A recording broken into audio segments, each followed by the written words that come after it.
Welcome back to True North Sports Talk Podcast. And as you can tell, Peter Barclay here, and we have a loaded episode for you today.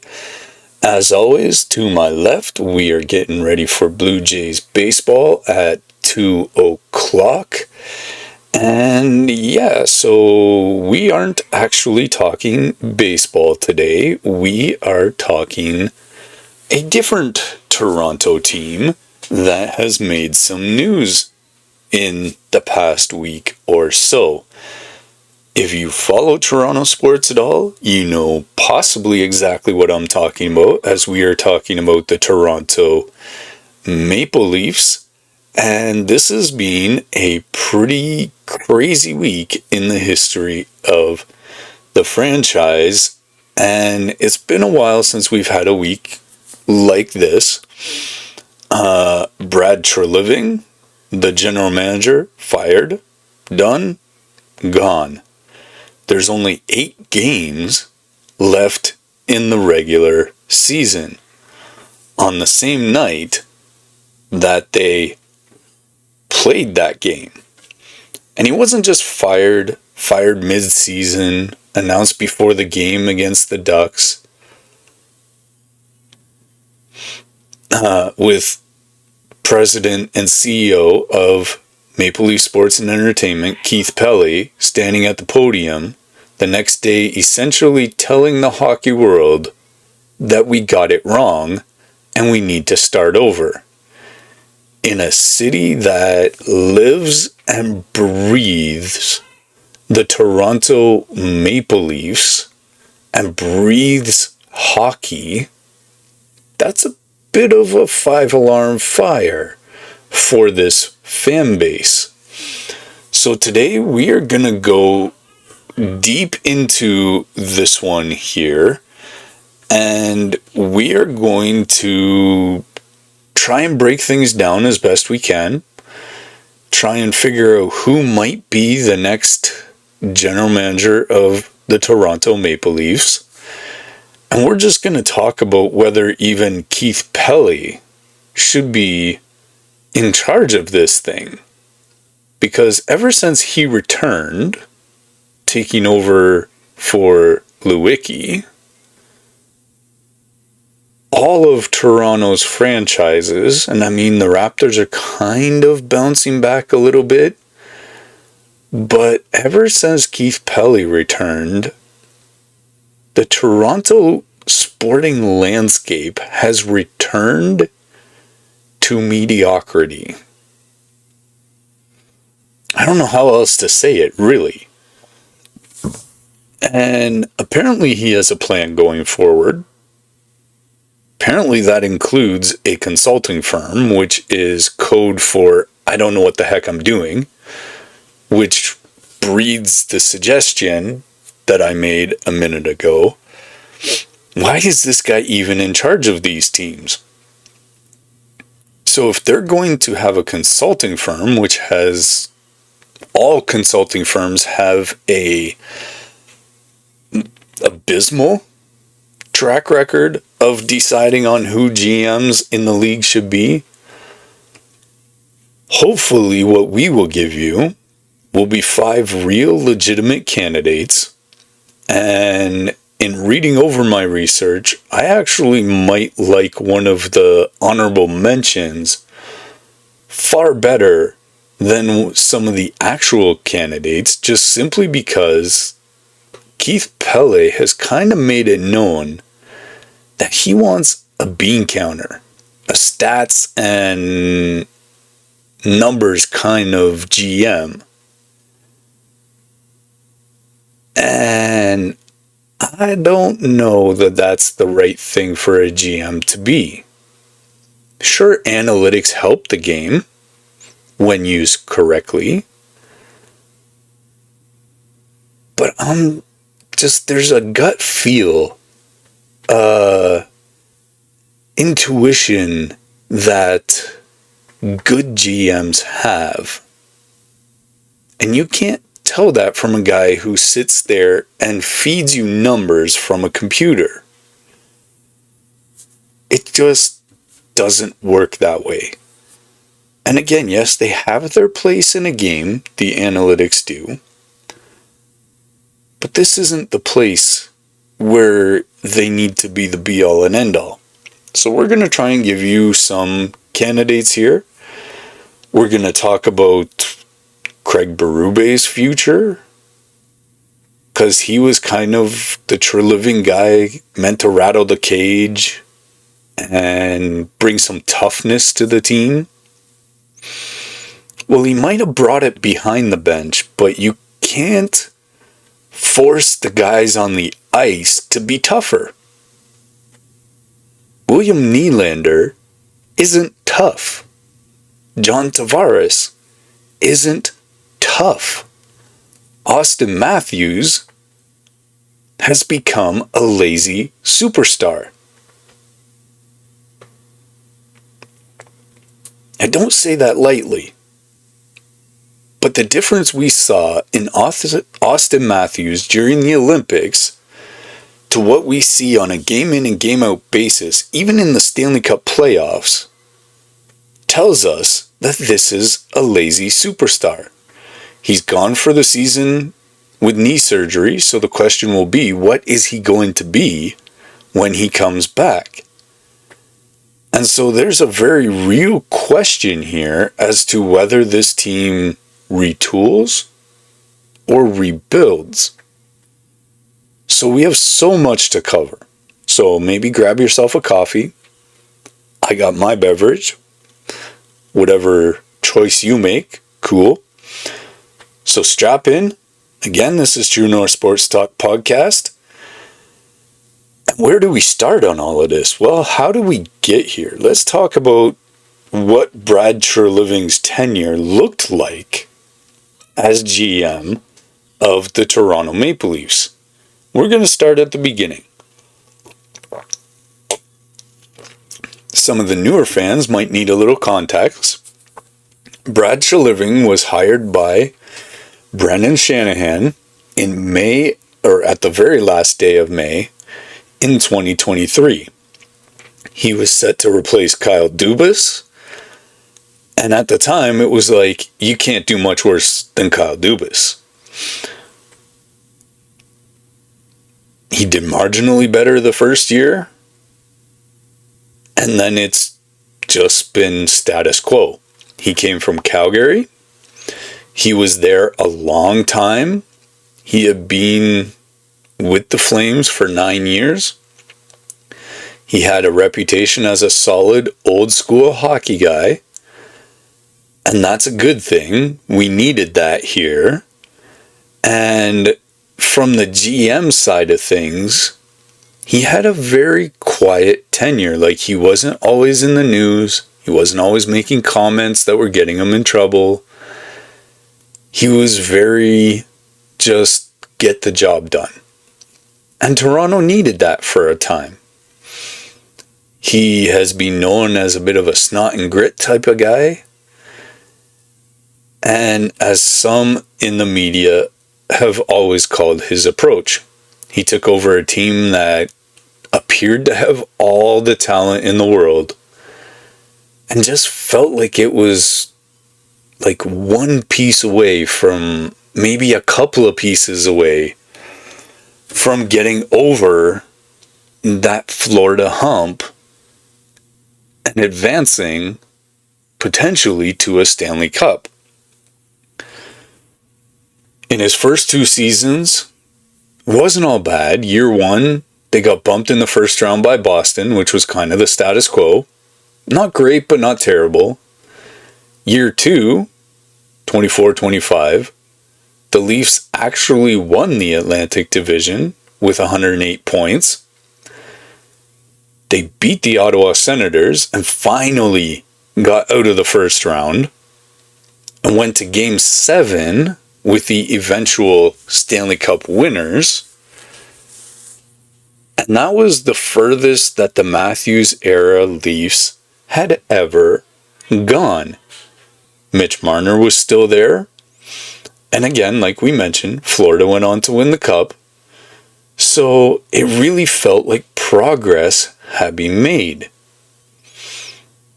But some of those decisions along the way started to erode the foundation. So what are some of the big ones? Well, first there was the Mitch Marner situation. Marner's no-trade clause kicked in basically right from the beginning, July 1st, 2023. Treliving had just arrived, and there's an argument that dealing Marner at that point was never seriously on the table. If you ask me, it shouldn't have been in last offseason, even though he may have wanted that. Fast forward the 2 years, and on July 1st of last year, almost a year ago now, they did a sign-and trade with the Vegas Golden Knights. What did Toronto get back? Nothing. And I say that because the return is no longer in the organization in the form of Nicholas Roy. He was supposed to be a serviceable third-line center. Sorry, guys. And you're trading that for a 90-point winger?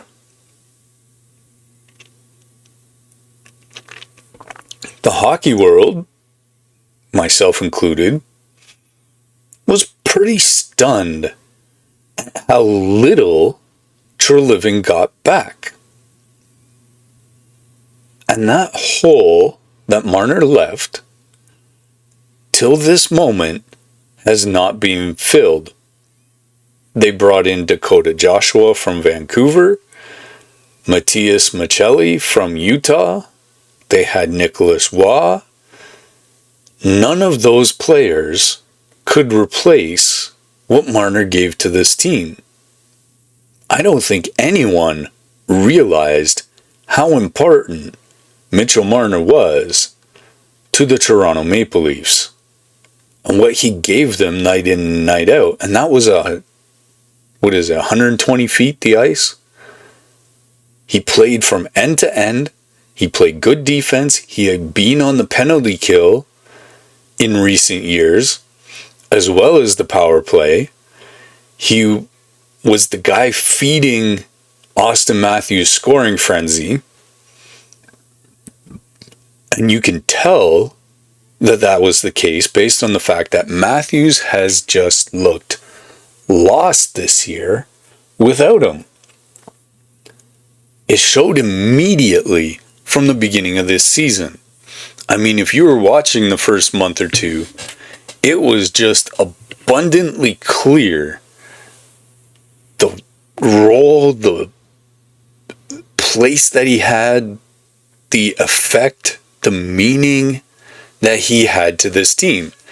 If you go back and look at October, November, True North Sports Talk, we talked at length about what Mitch Marner meant to this team and what a blunder it was to not get more back. So then there's a trade that might even define Treliving's legacy more than anything else, and that's the Brandon Carlo deal. In March, so a little over a year ago, at the trade deadline, Treliving shipped top prospect Fraser Minton, a conditional 26 first-round pick and a 25 fourth-rounder to Boston for Brandon Carlo. Carlo was a physical stay-at-home blue liner, something that the Leafs needed. At that point in his career, he was already, though, on the back end of it. Meanwhile, you had Minton, who has developed into a legit top six forward in Boston. Wouldn't that look real nice right alongside Austin Matthews right now? And the pick that went to Boston, that means the Leafs don't have a first rounder this year unless it lands in the top 5.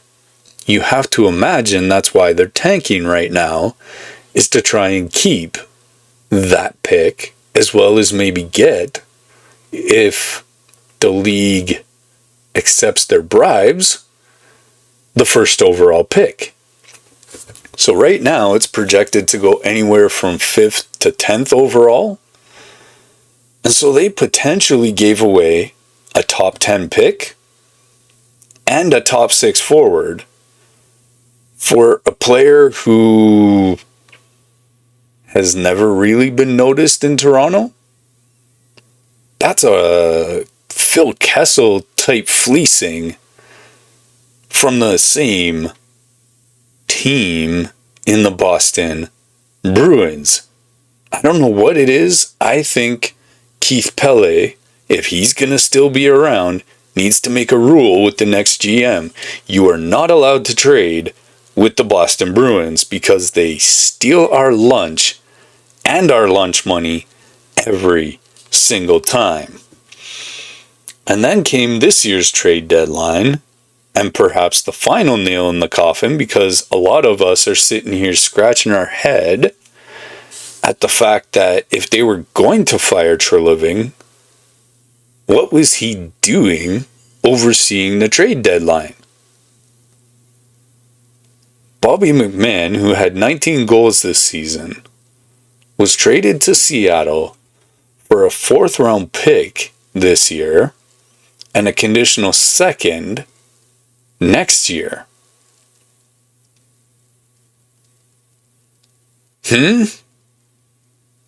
That doesn't sound right. And why would you do that to one of your more important depth players?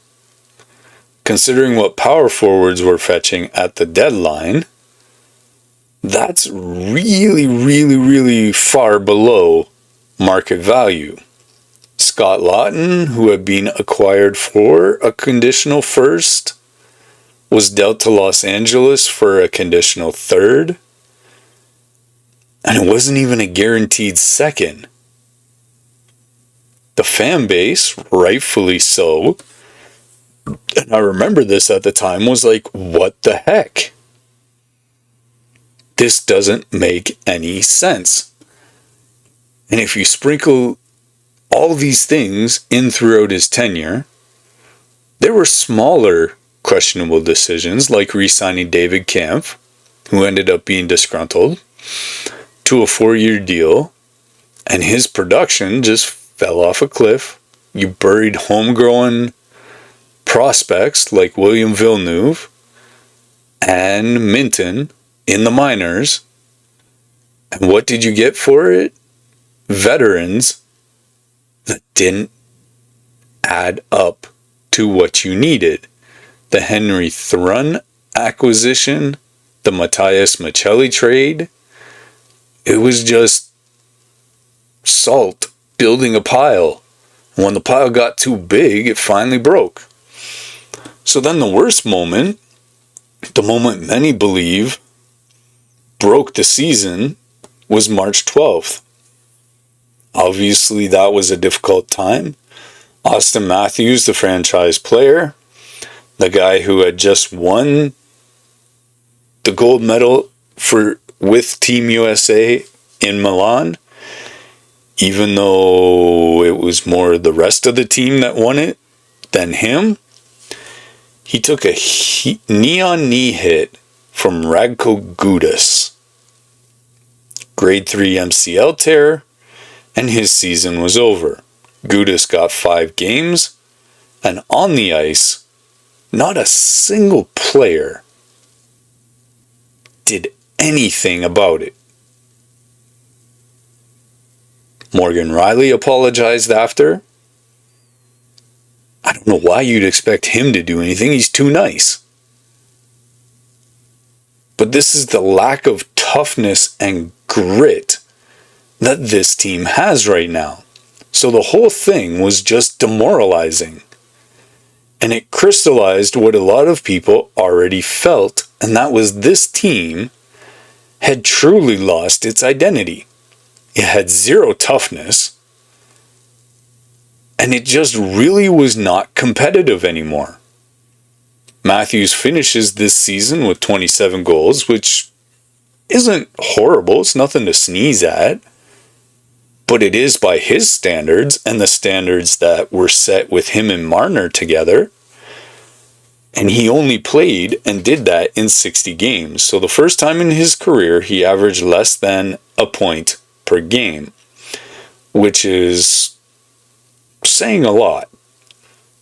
He had a successful knee surgery, thankfully, on March 19th, and should be ready for training camp. So that part is good news. But the optics of the whole situation, so what did it look like to us on the outside, was just absolutely abysmal. And this is where you need a Ryan Reeves type player that can go out there and just deal with a Gudis instantly. The team entered March 30th sitting at 32, 30, and 13. That was 7th in the Atlantic. And they were missing the playoffs for the first time since 2016-2017. That's a bit crazy. It's been a long time since we had a team miss. And on the other side of that, you have to kind of follow the breadcrumbs like we've been doing this segment. And Keith Pelley finally had enough of listening to all of us and pulled the trigger, jettisoning Brad Treliving. So, let's talk about Keith Pelley and what that press conference meant.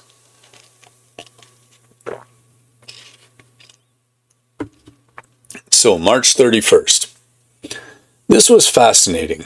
Tells us a lot about the direction of this franchise. Pelley did not hold back. He stood at the podium for 30 minutes and essentially laid out his vision for how this organization is going to be rebuilt from the ground up. We're going to emphasize a few things he said because they were revealing. They told us a lot about him and about where this might lead. So the first big one, and this is something and a phrase that came up multiple times in what he was saying. The phrase data-centric, aka analytics. Mr. Pelley, whoever put that idea in your head should follow Brad Treliving outside the organization. This isn't about numbers right now. That's not how you build your team. There's so much more that goes into it than data centricity. Pelley was very blunt in the fact that whoever the next head of hockey operations is, he said they must be data-centric. That's your first mistake, Mr. Pelley. He said, and I'm paraphrasing here, the next hire needs to really understand data and where data is moving. Or maybe you just need to watch the games, understand how they're being played, and pick players that fit the way the modern game is being played. You don't need data to tell you that. Just watch. Pay attention. Know what's happening around the league. And that every single decision made going forward will be evidence-based. So whose evidence are we going on here? When you say that, Mr. Pelley, because your data-centric evidence, 99 times out of 100, is going to contradict what I see on the ice. Because I'll see things that your data can't.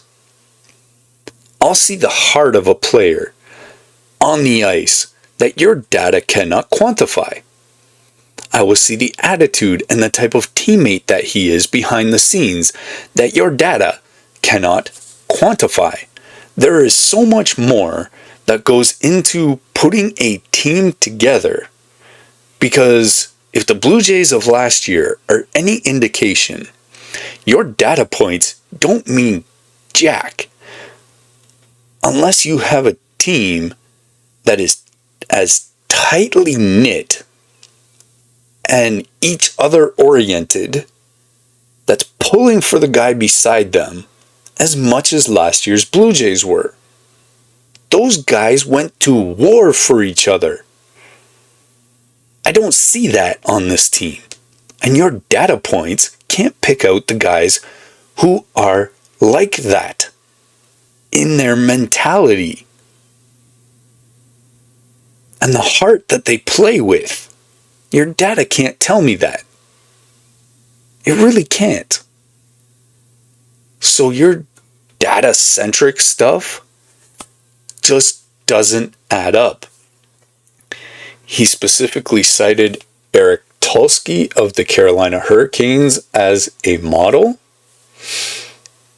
Carolina's been okay the last few years, but what did they win? I got a clue for you, Mr. Pelley. Same thing you won. Nothing.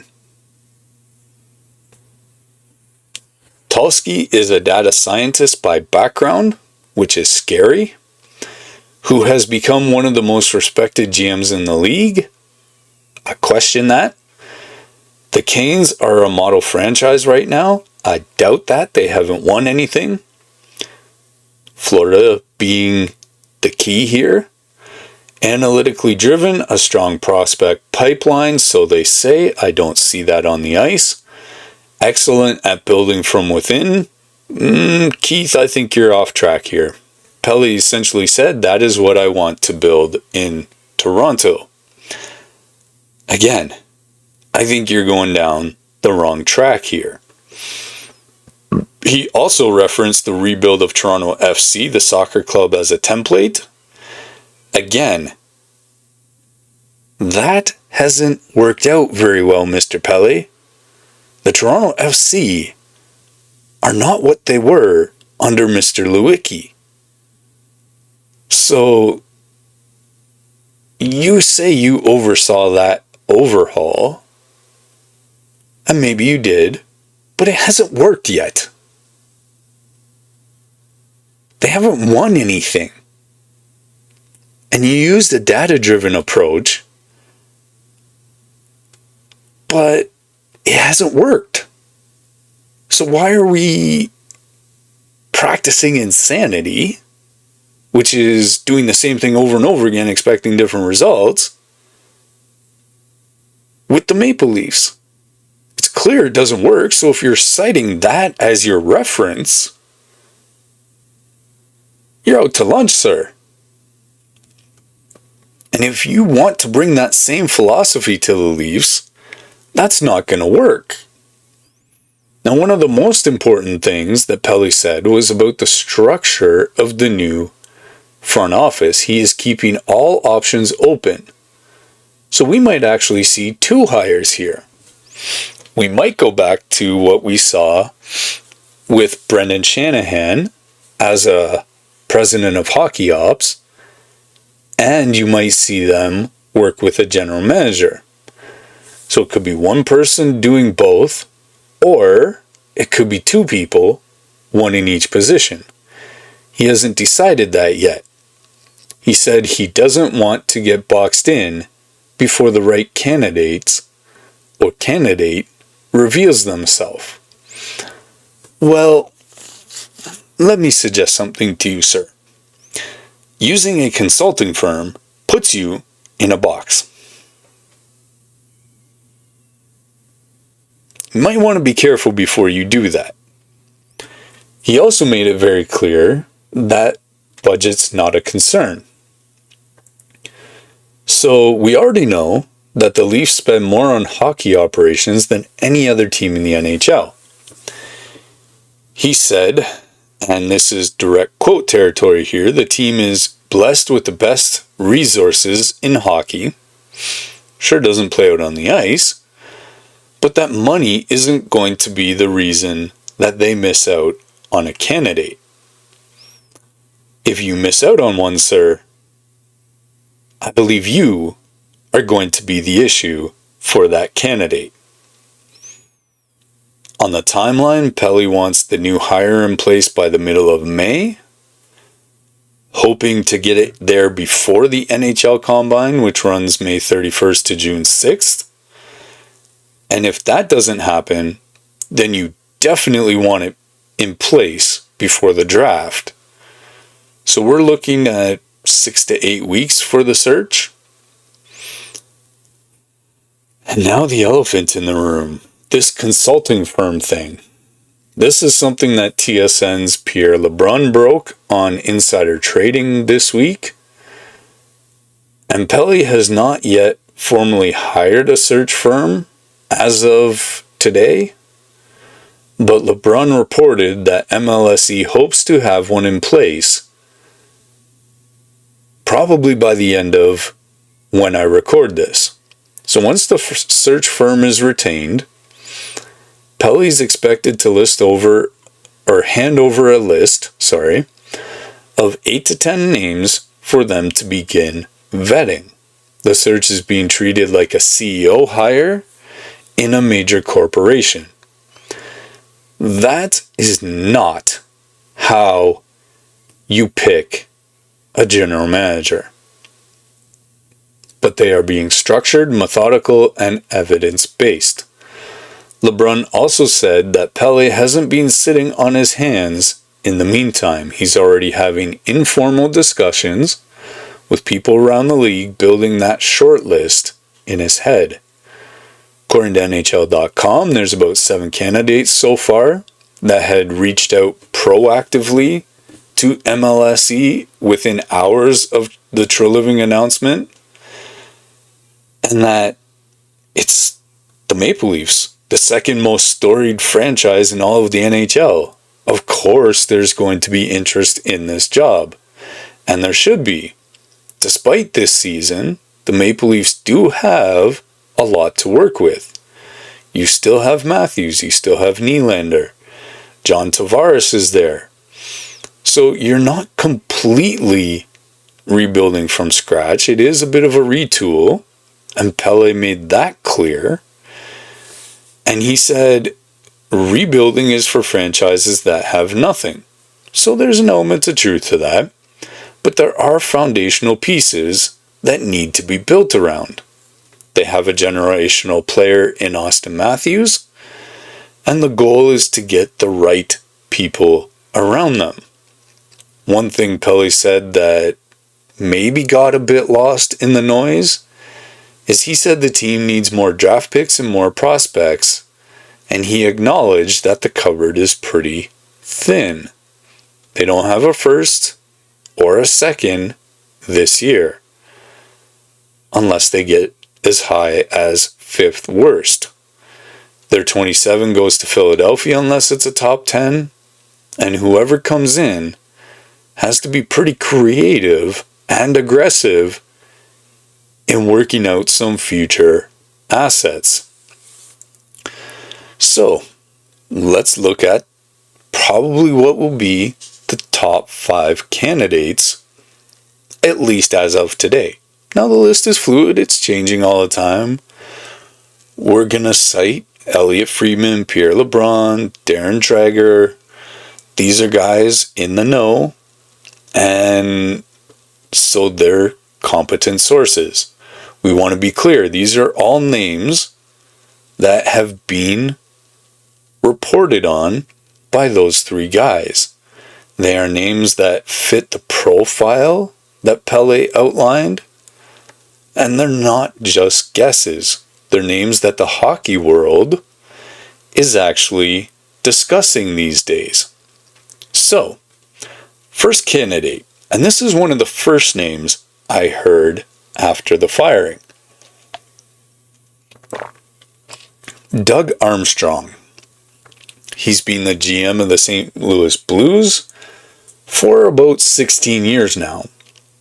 They might be considering a change at that position basically after the fact that they've been on the downward slide a little bit the last few years. He won a Stanley Cup in 2019. He was the GM of Team Canada in this past Olympics, so he brought home a silver medal, being it was Team Canada. And he is widely considered one of the most respected executives in the game. Here's the thing though, the Blues are in a transition period. Alex Steen, a former Blues captain, a former Maple Leaf, is expected to move into the GM role in St. Louis after Armstrong has vacated. So Armstrong has been rumored for weeks to be open to a new challenge. What better place to have that challenge than in one of the most storied hockey cities ever? So the hockey writers had Armstrong as their top candidate, and he has the experience. He's managed big personalities like Matthews and Nylander for basically his whole career. He's got a championship ring on his finger, same way Berube did.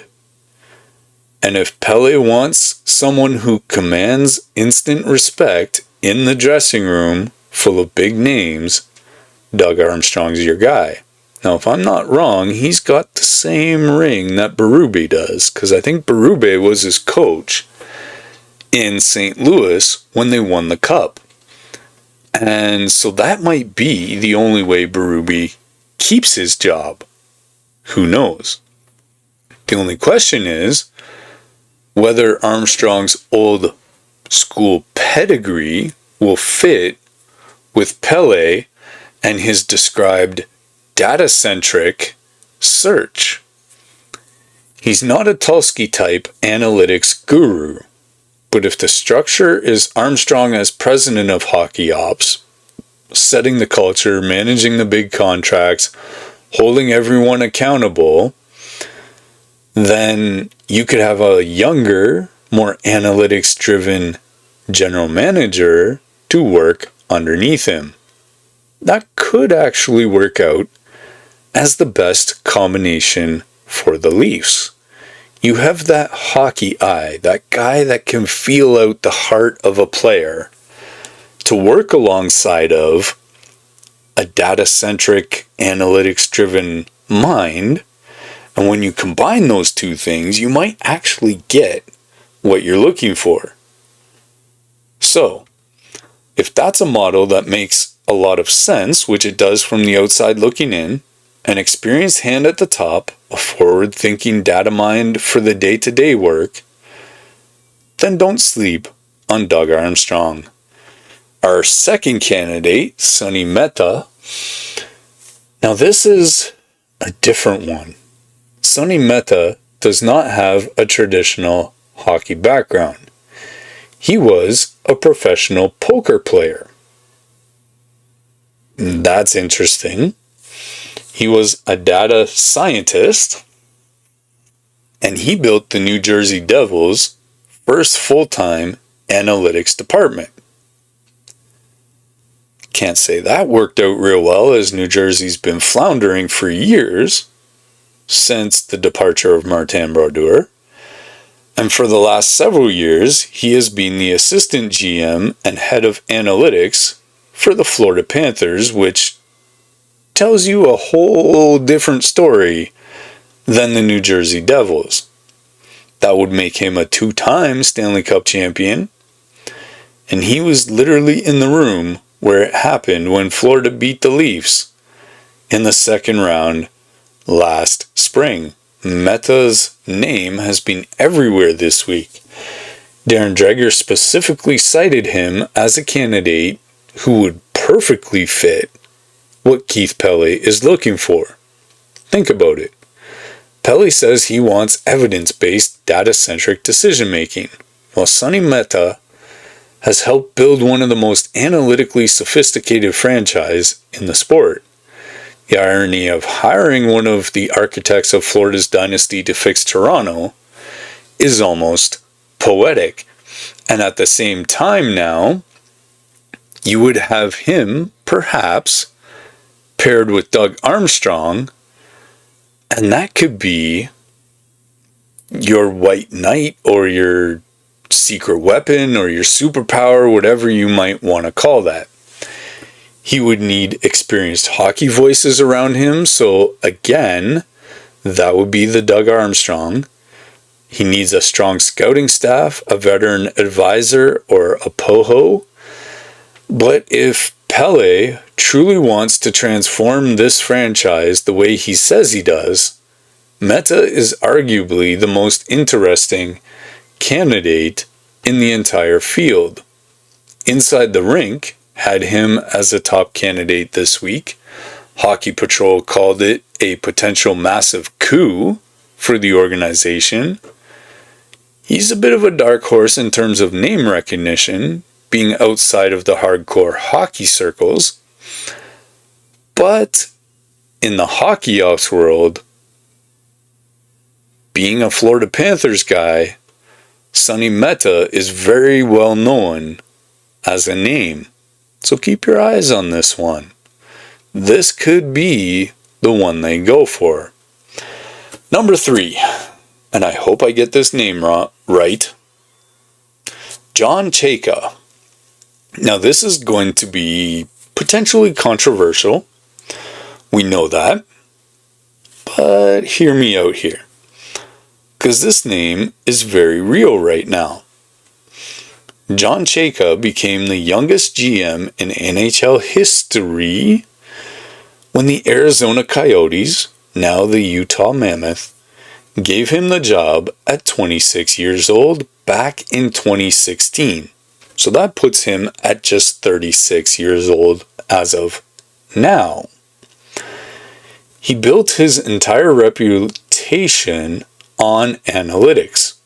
He was the founder of Stathletes, which is a private hockey data company, before he moved into management. He built a real culture in Arizona. He got them back to the playoffs for the first time and was viewed as one of the brightest young minds in the game. Then it blew up, which is the part that will give a lot of people pause.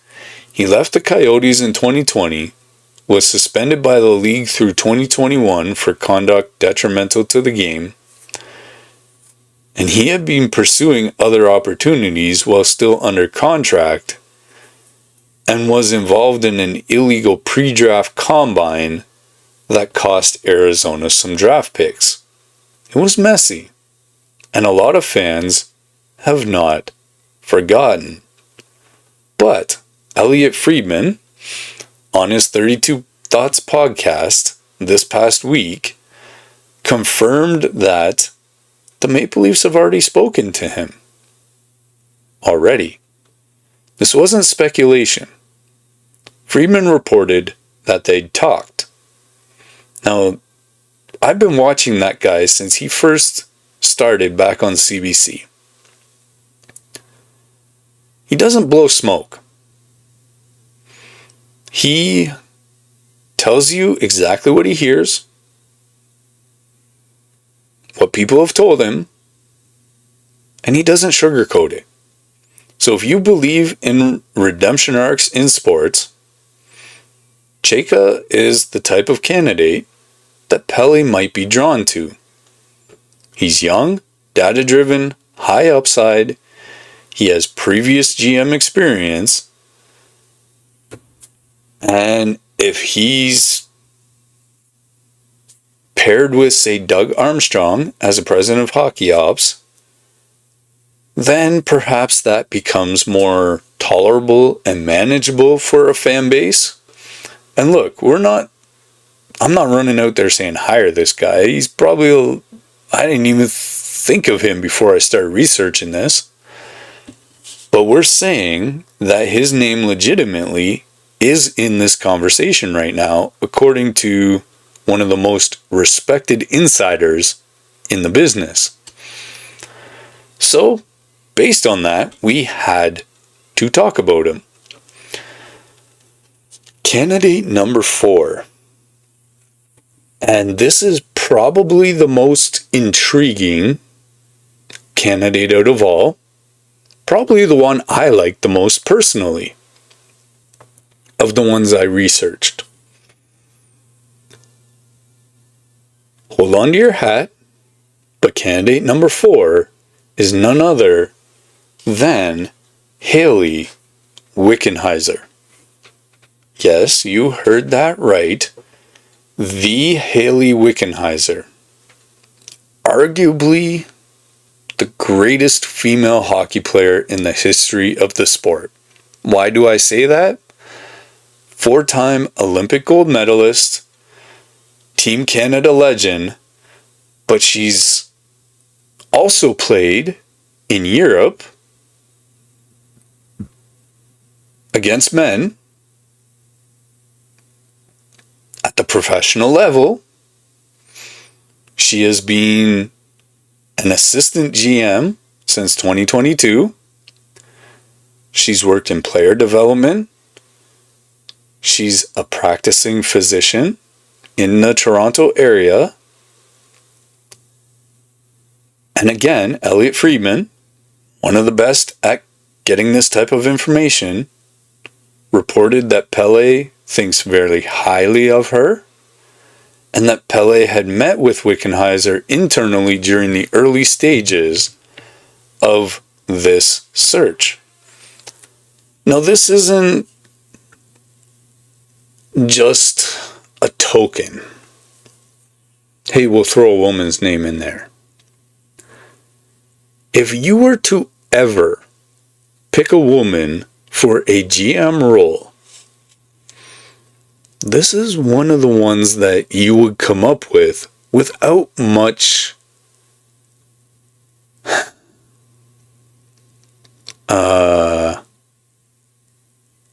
convincing needing. You wouldn't need to be convinced that she is capable.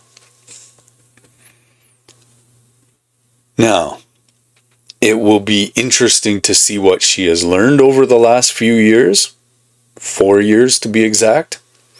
Friedman's exact words, so we're quoting here. I won't be surprised if something there appeals to her and she has an elevated role. He stopped short of saying she would be the GM, but you could see her working with a Doug Armstrong very closely, and the fact that Pelley looked for her to have an internal conversation in the first few days, that tells you there's a bit of fire where this smoke is. This is not a token gesture. This is a real possibility here.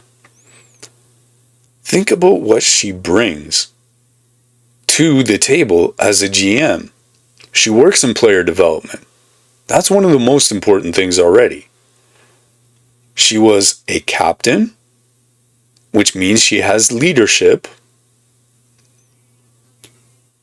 4 gold medals, longevity. She is the ultimate competitor.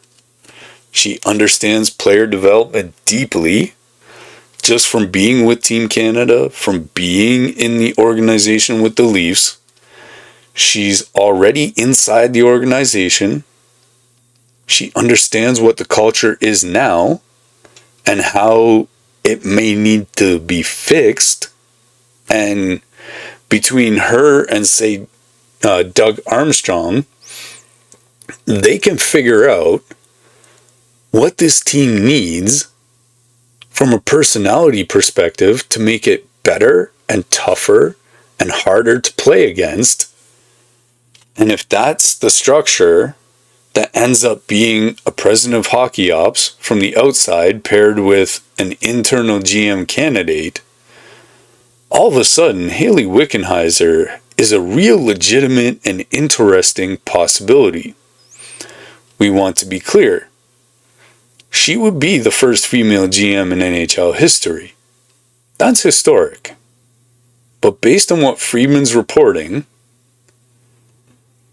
it sounds like Pelley isn't making this about the optics. He genuinely believes in her capabilities. Quite frankly, so do I. And if the Leafs are serious about changing their culture, sometimes the most dramatic change is also the right one. All right, option 5. So we're going to close this out of our options with Brandon Pridham. Maybe it's Pridham, however quickly you want to say that. We close with this as another internal option. Brandon has been an assistant GM with the Leafs for the past few years. He's widely considered one of the very best salary cap experts in all of the NHL. So when the Leafs have somehow managed to keep their roster together despite all the massive contracts, Matthews, Nylander, Tavares, that's largely Pridham's work. So right now, he and Ryan Hardy, who is the Marlies GM and head of minor league operations, are running the day-to-day for the Leafs on an interim basis. The hockey writers noted this week that Pridham has already been touted alongside Wickenheiser as internal candidates. Maybe they work together on this. Could be. But they could both potentially step up. Pridham's never been a GM before, so that's a bit of an obvious limitation for him. It's not the be-all and end-all, though. It doesn't mean he can't do it. But he knows this roster inside and out. He knows the cap situation better than anyone. He understands the asset picture. And if the choice is between pairing him with a president of hockey ops, with Pridham as the GM, versus a completely outside voice coming in cold, there's an argument that Pridham's institutional knowledge would have real value during a retool and not a rebuild. He would also certainly need a strong president of hockey ops above him, like an Armstrong, like perhaps one of the honorable mentions that we're about to get to.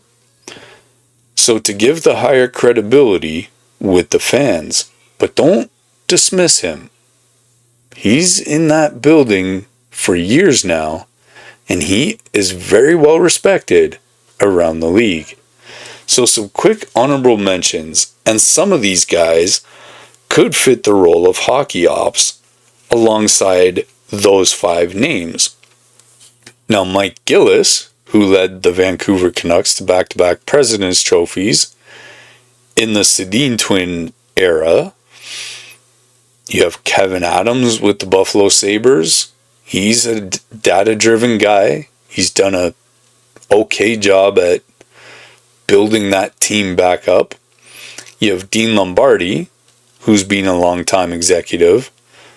I could be wrong, but I think he was the guy that built the LA Kings, who rivaled the Chicago Blackhawks in the mid-2010s. So, he would make a good president of hockey ops too, I think. Then you have an executive in Jamie Langenbrunner, who was captain of the Edmonton Oilers for a long time. And I actually think he might be an interesting candidate. He's assistant to the GM in Boston, and his name has surfaced as well.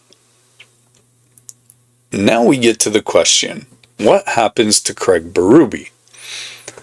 And we're also going to take a look at Austin Matthews. So we have to talk about Craig Berube, because even as the GM search dominates the headlines, the coaching situation is a pretty massive situation also, as most new GMs, unless it's a Doug Armstrong that knows Berube, like to come in and clean house and start fresh with their own guys. So when Pelley fired Treliving on Monday night, Berube was in Anaheim about to coach a game. Darren Dreger reported that Berube had been told about Treliving's dismissal but had not been given any indication of what his own future might look like. Pelley essentially punted the coaching question, meaning he deflected it. He tried not to answer. He said on Tuesday that Berube's fate would be in the hands of the new head of hockey operations. So again, new GM may want to go with their own guys. So the quote was, something as big as Craig Berube would go all the way to ownership, which is the polite way of saying we're not firing him right now, but we're not protecting him either. So the case against Berube has become pretty significant in Toronto. The Leafs have allowed the second most goals in the NHL this season. That speaks to the players on the ice. First and foremost, Berube hasn't been given the parts he needs to keep the puck away from Stolarz and Wall. They've given up the most shots against per game, but again, that's the players on the ice. Berube can give them all the structure he wants, but if they're not able to carry it out and successfully keep the puck away from the front of the net, there's only so much he can do before he needs new pieces. So their defensive structure has been a bit of a disaster. That Gudis-Matthews incident, when no player on the ice responded, many analysts point to that as a sign that he has simply lost the room. But again, it's not all Berube's fault either. He was handed a roster that lost its best winger in Marner, one of the best two-way players on the team. He was never adequately replaced. He has an aging, expensive roster without a proper defensive core. And yet last year, Berube coached this same group to the Atlantic Division title. It's not quite the same group, but you get the picture. They also had the furthest playoff run in the Matthews era. So if he has the right guys, his systems do work when the personnel fits it. But Brad Treliving's job was to go out and get the personnel to fit the system. There's a reason they fired him. He didn't do that. So the bottom line is, it's almost universally that analysts agree that the new GM should have full authority over the coaching decision. I agree. So if you're Doug Armstrong walking in, or Sonny Mehta, or whoever it might be, do you want to walk into the job already handcuffed to a coach that you didn't choose? Probably not. A clean slate makes sense, but at the same time, you could try and fit his systems. He's not the worst coach in the world, so you could try and work with him for a bit, but that leash is reasonably going to be short. Some names being floated as potential new coaches if Berube goes. Some say Pete DeBoer, but he just got hired by the New York Islanders today, just after this podcast was written. So that name is a bit off the list, just because he was in New York and Patrick Wall was let go today.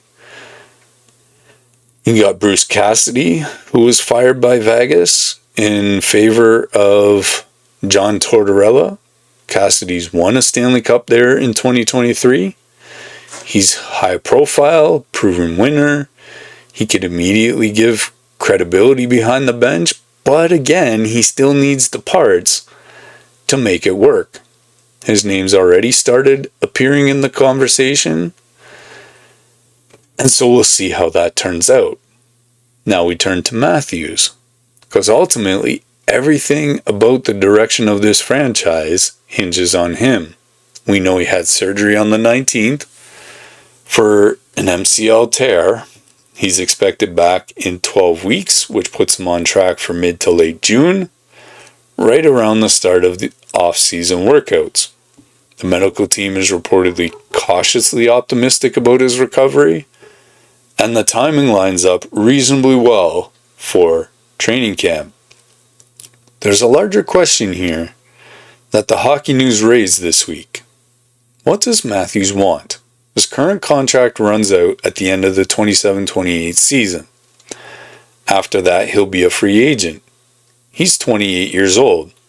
If the Leafs retool aggressively and show progress next year, maybe he re-signs and gives the organization this chance to win with him. But if another year is wasted and the right GM isn't hired, and if things don't change around this team, Matthews could choose to play somewhere else. And that would be the end of an era that never delivered on its promise. Pelley knows that. He said publicly that Austin Matthews and William Nylander are generational players and foundational pieces. The entire rationale for a retool over a rebuild is based on that fact. So keeping the core intact and quickly building the right pieces around them. This GM search is not just about winning, it's about keeping Austin Matthews in a Maple Leafs jersey long term. However, I would argue, if that is your reason for hiring a GM particularly, you're barking up the wrong tree. You need to hire it based on what's best for the Toronto Maple Leafs, not based on what's best for Austin Matthews. So the bigger picture here, where do we go from here with the Toronto Maple Leafs? Let's zoom out a little bit, because we've been deep in the weeds here. It's worth stepping back and asking what the bigger picture is. What does the road ahead look like for the Maple Leafs? It's a complicated spot, which is why we've been deep in the weeds. They don't have draft picks this year and next year. Their prospect pipeline is not completely empty, but it's thinner than it should be for a franchise that's about to miss the playoffs and needs to reload. The Treliving era cost them some real assets, some real development in real time. They're not quite Ottawa. They're not in San Jose or Buffalo. In year one of a rebuild, they got pieces. They got William Nylander. They got Austin Matthews. Probably some of the most skilled players in the entire NHL. They still have John Tavares, who is at 35 pretty good for that age. Morgan Riley on the blue line, well, it's just time to start over there. The moves that need to happen this summer, they got to hire the right GM. That's the most important decision. Number 2, they got to figure out that coaching situation.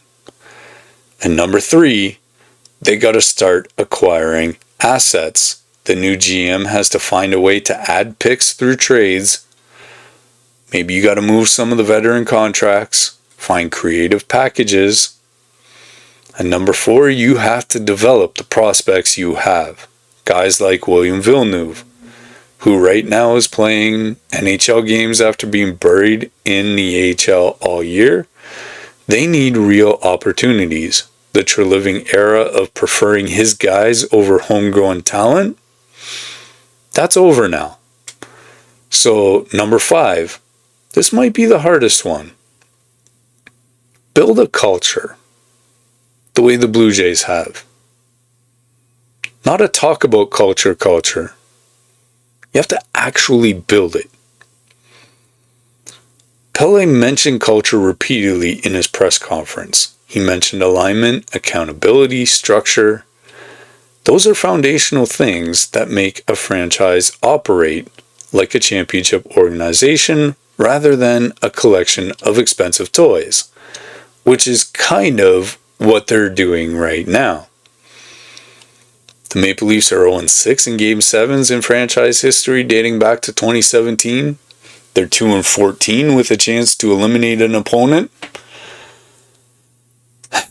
That doesn't just happen, guys. There's something wrong here that needs to change. And whether it's this offseason, Whether that's next offseason, the Leafs fans are asking about that right now. So, we'll be here every step of the way, breaking it down, talking about it.